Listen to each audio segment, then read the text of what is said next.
Isang malaking trahedya guys, October 1 kahapon, inararo ng stranger na sasakyan itong harap ng bahay namin.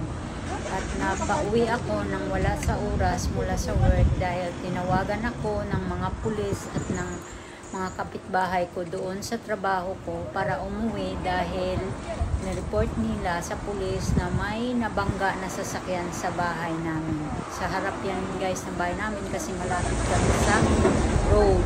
Kaya yan yung nangyari.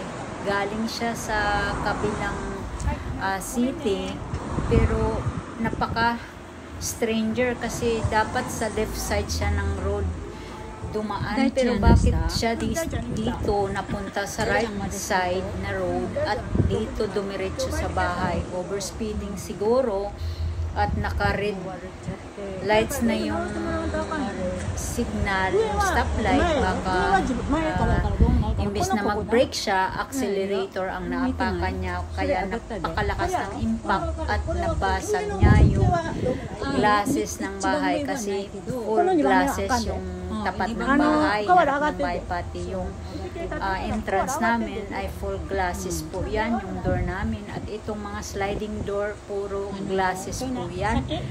At ayan, tinakpan na lang muna ng tent dahil baka mabasa ng ulan sa loob dahil basag lahat ng ano yan. At tingnan nyo naman, pati kahoy, pati yung mga aluminum ay sabog.